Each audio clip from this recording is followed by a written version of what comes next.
आप सभी को राधे राधे, जय श्री कृष्णा। दोस्तों, आज की लीला कथा के माध्यम से आपको एक गुप्त रहस्य के बारे में बताऊंगी, जिसे जानकर आप अपनी सारी मनोकामनाएं पूर्ण कर सकते हो। नवरात्रि के दिनों में जो भी भक्त उपवास रखते हैं, अगर अष्टमी और नवमी के दिन अगर आप अष्टमी पूजन करेंगे, अपना व्रत जो है आप तब करते हो, तो अष्टमी के दिन आपको यह करना है। अगर आप नवमी के दिन कन्या पूजन करने के पश्चात आपके व्रत को समाप्त करते हो, तो नवमी के दिन आपको यह करना है। दोस्तों, यह इतना बड़ा पूजन है जो आपको कोई नहीं बताएगा। बड़े से बड़ा देवी का अनुष्ठान करने वाले, बड़े से बड़े महायज्ञ करने वाले जितना फल प्राप्त करते हैं। दोस्तों, अगर आप ये अष्टमी या नवमी के दिन आपके घर में ठाकुर जी विराजित है और आप अपनी पूजा में नियम को अपनाते हो, तो आपको बड़े से बड़े अनुष्ठान, बड़े से बड़े हवन, पूजा पाठ का फल प्राप्त होगा। माता रानी को प्रसन्न करने के लिए सभी भक्त नवरात्रि के दिनों में अपने घर में बड़े से बड़ा पूजा पाठ कराते हैं, सप्तशती के पाठ करते हैं, रोजाना हवन कराते हैं। नवमी के दिन माता रानी को प्रसन्न करने के लिए महायज्ञ किया जाता है। अगर आप अष्टमी और नवमी के दिन घर पर ये छोटा सा उपाय करोगे, तो आपको उस महायज्ञ का भी फल प्राप्त होगा। माता रानी तुरंत प्रसन्न हो जाएगी और एक झटके में ही वह आपकी सारी मनोकामनाएं पूरी कर देगी। आपको वह सभी मनोकामना पूर्ण करने का आशीर्वाद देगी। माता रानी से आप जो भी प्रार्थना करोगे, जो भी आपकी मनोकामना है, ये करने से आपकी मनोकामना पूरी हो जाएगी। आपके नवरात्रि के व्रत में 9 दिनों तक आपने अगर कोई भूल चूक हो गई है, जाने अनजाने में कोई अपराध बन जाता है, पूजा पाठ में कोई गलती हो जाती है, जाने अनजाने में मुंह से अपशब्द निकल जाते हैं, किसी का दिल आपसे दुख जाता है, या फिर आपसे पूजा पाठ में अखंड ज्योत चलाने में किसी भी प्रकार की कोई भी गलती हो जाती है, अगर अष्टमी या नवमी के दिन आप ये करते हो, तो माता रानी आपकी सारी गलतियों को माफ करके आपको मनवांछित फल प्रदान करती है। ठाकुर जी प्रसन्न होकर आपको आशीर्वाद देते हैं। माता लक्ष्मी भी आपको घर में धन की वर्षा करती है। अष्टमी और नवमी के दिन यह उपाय करने से आपके बड़े से बड़े कार्य सिद्ध होते हैं। माता रानी का आशीर्वाद पूरे वर्ष आपके ऊपर रहता है। तो ध्यान से लीला कथा को सुनना और बड़ी ही सावधानी पूर्वक आपको ये सब करना है। दोस्तों, वीडियो को ज्यादा से ज्यादा शेयर कर देना। पूजा से जुड़े उपाय, विधि, ठाकुर जी की सेवा और गुप्त रहस्यों के बारे में अगर आप लोग जानना चाहते हो, तो हमारे चैनल को फॉलो करना। ठाकुर जी की कृपा से आपका बहुत अच्छा मार्गदर्शन हमेशा होता रहेगा। आज की लीला कथा हमारे साथ शेयर की है आरती जी ने गुजरात से। वे कहती हैं कि हम यूपी के रहने वाले हैं, यानी उत्तर प्रदेश के रहने वाले हैं। मेरे हस्बैंड की पोस्टिंग गुजरात में हो गई है, और जब मेरे हस्बैंड की पोस्टिंग गुजरात में हुई, तो मैंने देखा यहाँ पर माता रानी की बड़ी विधि विधान के साथ, बड़े ही प्रेम के साथ नवरात्रि का पर्व मनाया जाता है। मैं एक लड्डू गोपाल भक्त हूँ, लड्डू गोपाल की भी सेवा करती हूँ, लेकिन मैं हमेशा नवरात्रि की अखंड ज्योत जलाती हूँ, नवरात्रि के व्रत रखती हूँ, और अपने लड्डू गोपाल के साथ साथ नवरात्रि के दिनों में माता रानी की भी पूजा पाठ बड़ी ही विधि विधान से करती हूँ। आरती जी कहती हैं कि जब मैं गुजरात आई, तो यहाँ आकर मैंने देखा नवरात्रि के दिनों में लोग बड़ी श्रद्धा के साथ 9 के 9 दिन माता रानी की पूजा पाठ करते हैं, जगराता करवाते हैं, कीर्तन करवाते हैं। घर में पंडितों के द्वारा माता रानी का अनुष्ठान करके यज्ञ हवन किया जाता है। जब मैंने मेरे पास में रहने वाली एक महिला से इस बारे में पूछा, तो उन्होंने बताया कि नवदुर्गा अनुष्ठान कराने से, यज्ञ हवन कराने से हमारी माता रानी का आशीर्वाद प्राप्त होता है। अगर हम अपने घर में 9 के 9 दिन हवन कराते हैं, सप्तष्टमी के पाठ कराते हैं, जगराता कराते हैं, कीर्तन कराते हैं, तो माता रानी उससे प्रसन्न होती है और हमें सुख समृद्धि का आशीर्वाद देती है। जिस भी भक्त की जो मनोकामना होती है, अक्सर ऐसा देखा गया है, नवरात्रि के पश्चात उसकी मनोकामना पूरी हो जाती है। आरती जी कहती हैं दोस्तों कि उनका भी मन सभी को देखकर माता रानी का बड़े से बड़े अनुष्ठान कराने का हो रहा था। घर में हवन इत्यादि कराने का मन था। वह जगराता भी कराना चाहती थी, लेकिन उनके पति की पोस्टिंग अचानक से गुजरात हो गई, और इस दौरान वे कहती हैं कि इस महीने उनका हाथ थोड़ा टाइट था, पैसों की थोड़ी समस्या थी, आर्थिक समस्या होने की वजह से वह यह सब कुछ नहीं कर पा रही थी। इस वजह से उनका मन उदास हो गया। वो अपने ठाकुर जी से प्रार्थना करने लगी, हे लड्डू गोपाल, हे माता रानी, मैं भी आपका बड़े से बड़ा अनुष्ठान कराना चाहती हूँ, मैं भी आपका जागरण कराना चाहती हूँ, लेकिन इस समय मेरे पास पर्याप्त धन नहीं है। कृपया करके कोई ऐसा उपाय बताएं कि आप प्रसन्न हो जाओ और उससे मेरी जो भी मनोकामना है वह पूरी हो जाए, आपका आशीर्वाद मुझे भी मिल जाए, मैं आपके आशीर्वाद से वंचित ना रहूं। आरती जी कहते हैं जब उन्होंने माता रानी से, ठाकुर जी से इस प्रकार से प्रार्थना की, तो हमारे ठाकुर जी बड़े ही लीलाधर है। वो अपने भक्तों का मार्गदर्शन अवश्य ही करते हैं। आरती जी कहती हैं कि तीसरा नवरात्रा था, मैं अपने पास में ही एक सखी के घर माता रानी के कीर्तन भजन में गई थी। वहां पर मैंने देखा पंडितों के द्वारा सब सती के पाठ किए जा रहे थे। माता रानी का जोरों शोरों से स्वागत हो रहा था, बड़े बड़े हवन अनुष्ठान हो रहा था। मुझे ऐसा लग रहा था जैसे कि माता रानी मेरी उस सखी से प्रसन्न होकर उसे भरपूर आशीर्वाद प्रदान करेगी, उसकी हर मनोकामना पूरी करेगी। लेकिन पैसों की तंगी की वजह से मैं ये सब नहीं कर पाऊंगी।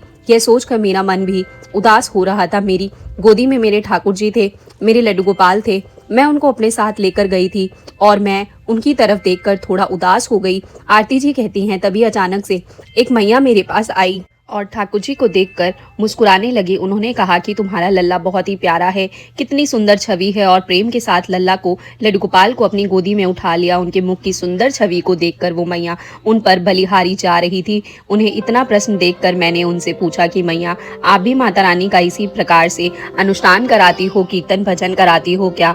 यहाँ पर सभी लोग इतनी ही धूमधाम से माता रानी का स्वागत करते हैं, इसका मतलब यह है कि हम आराम से जो पूजा पाठ करते हैं घर में ही करते हैं, उससे हमें इतना फल प्राप्त नहीं होता। अगर हम इस प्रकार से अनुष्ठान कराते हैं, मैया माता रानी का धूमधाम से उनका स्वागत करते हैं, तभी हमारी मनोकामना पूर्ण होती है। तो वो मैया मुस्कुराती है और कहती है कि किसने कहा माता रानी जो है अनुष्ठान कराने से या घमन कराने से प्रसन्न होती है। मैं तुम्हें एक गुप्त रहस्य बताती हूँ। अगर तुम उस विधि के द्वारा माता रानी का अपने घर में छोटा सा भी हवन करोगे, अष्टमी या नवमी के दिन ये उपाय करोगे, तो बड़े से बड़े अनुष्ठान का फल तुम्हें प्राप्त होगा, बड़े से बड़े यज्ञ हवन का फल तुम्हें प्राप्त होगा और जो भी तुम्हारी मनोकामना है वो पूरी हो जाएगी। यह बात सुनकर आरती जी कहती है, मैं बहुत प्रसन्न हो गई और मुझे लग रहा था मेरे लड्डू गोपाल ने, मेरे ठाकुर जी ने उन मैया को मुझसे मिलाया है, क्योंकि मैं उदास हो रही थी। मैया के द्वारा मेरा मार्गदर्शन हुआ। उन्होंने जो भी मुझे बताया वो सब मैं आप लोगों के साथ शेयर करती हूँ। तो दोस्तों, आप वीडियो को ध्यान से सुनिएगा।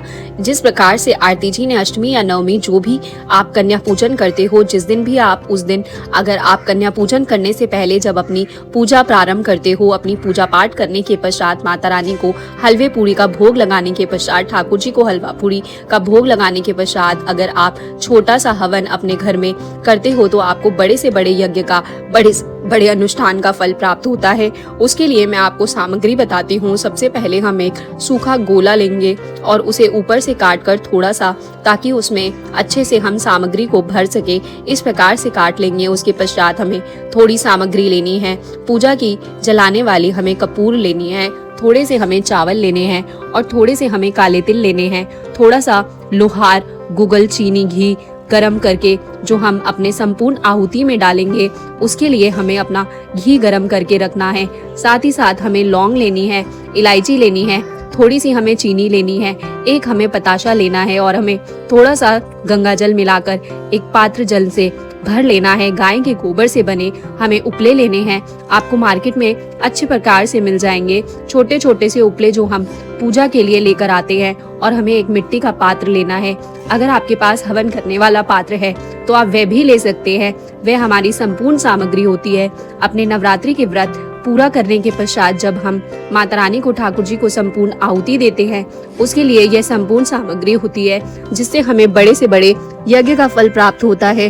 दोस्तों, उसके पश्चात हम सामग्री में इन सभी चीजों को मिलाकर, जो हमने चीनी, चावल, गुगल, लोहान, तिल इत्यादि रखे हैं, उन सबको सामग्री में अच्छे से मिलाकर, सामग्री में थोड़ा सा घी डालकर अच्छे से मिला लेते हैं। उसके पश्चात जो हमने सूखा गोला काटा था, उसे अच्छे से दबाकर सामग्री से भर लेते हैं। गोले को भरने के पश्चात उसमें एक लौंग का जोड़ा ऊपर से रखकर और पतासे को रखकर अपने गोले को बंद कर देते हैं। रक्षा सूत्र से कलावे से अच्छी तरह से लपेटकर, ताकि वह खुले ना, इस तरह से लपेटकर अपने गोले को तैयार कर लेना है। बची हुई सामग्री को संपूर्ण आहुति के लिए साइड में रख लेना है। उसके पश्चात दोस्तों, हमें अपने मिट्टी के पात्र में या फिर जो आपके पास हवन का पात्र है, उस पात्र में सिंदूर से या सात्विक बना लीजिए या फिर कोई फूल बना लीजिए। बनाने के पश्चात लौंग का जोड़ा रखकर गाय के उपलों से बने अंगारी को रखना है। देखिए, ये संपूर्ण आहुति है, इसीलिए मैं आज नहीं जला सकती, आपको सिर्फ बता रही हूँ। आप उस दिन जो ये उपले हैं उनकी अंगारी बनाकर इन्हें जलाकर भी आपको पात्र में रखना है। उसके पश्चात 101 कपूर आपको जो है अंगारी के ऊपर डालने हैं और उन अंगारी को और कपूर को जला देना है। घी डालने के कारण अंगारी अच्छे से जलने लगेगी। उसके पश्चात हमें अपने गोले की संपूर्ण आहुति माता रानी को प्रदान करनी है। ठाकुर जी को और माता रानी को अपने उस पर भरे हुए गोले की हम आहुति देते हैं। ओम ऐं ह्रीं क्लीं चामुंडाय विचे नमो नमः स्वाहा। ओम दुर्गाय नमः स्वाहा इस प्रकार से बोलकर हम जो है उस आहुति को माता रानी को देते हैं। ओम नमो भगवते वासुदेवाय नमः इस प्रकार से ठाकुर जी का नाम भी लेते हैं। गोले की आहुति देने के पश्चात हम ऊपर से 11 आहुति माता रानी के लिए सभी माताओं के नाम का लेकर ओम शैलपुत्री दुर्गाय नमः, ओम ब्रह्मचारिणी दुर्गाय नमः, ओम चंद्रघंटा दुर्गाय नमः इस प्रकार से 9 देवियों के नाम लेकर हम जो है 11 आहुति देते हैं। जो हमारी बची हुई सामग्री थी उससे पश्चात 11 आहुति हम अपने ठाकुर जी के नाम की ओम नमो भगवते वासुदेवाय नमः स्वाहा इस प्रकार से हम 11 आहुति ठाकुर जी के लिए देते हैं। जो हम हलवा पूड़ी का भोग माता रानी को लगाते हैं उसमें से एक पूड़ी पर हलवा रखकर उस पूड़ी की आहुति भी हम माता रानी को उस हवन में देते हैं। यह हमारे नवरात्रों की संपूर्ण आहुति होती है और इससे माता रानी बहुत जल्दी प्रसन्न होती है। उसके पश्चात माता रानी की पूजा आरती करने के पश्चात जो श्रृंगार है उसे उठाकर हम नारियल के साथ या तो कन्याओं को दे सकते हैं। अगर श्रृंगार इस प्रकार का है कि हम सुहागिन को दे सकते हैं तो हम सुहागिनों को भी वे श्रृंगार बांट सकते हैं और कुछ श्रृंगार अपने पास रख सकते हैं। तो हमारा अखंड दिया जल रहा है उसमें आपको तेल या घी नहीं डालना है, वह जब तक माता रानी की इच्छा है तब तक जलने दिया जाएगा। इस प्रकार से अगर नवमी या अष्टमी के दिन दोस्तों जो भी आपके घर में कन्या पूजन होता है उस दिन इस विधि के द्वारा आप संपूर्ण आहुति माता रानी को प्रदान करते हो, ठाकुर जी को प्रदान करते हो तो आपको बड़े से बड़े अनुष्ठान का, बड़े से बड़े यज्ञ का फल प्राप्त होता है। आपकी जो भी मनोकामना है वो माता रानी के सामने बोलिए, हाथ जोड़कर प्रार्थना कीजिए, ठाकुर जी के सामने बोलिए और देखना मेरा पूरा विश्वास है कुछ ही समय के पश्चात आपकी वह मनोकामना पूरी हो जाएगी। जो भी भूल चूक आपके पास से हुई है नवरात्रि के दिनों में, जाने अनजाने में जो भी भूल आपसे हुई है उन सब का पश्चाताप भी हो जाता है।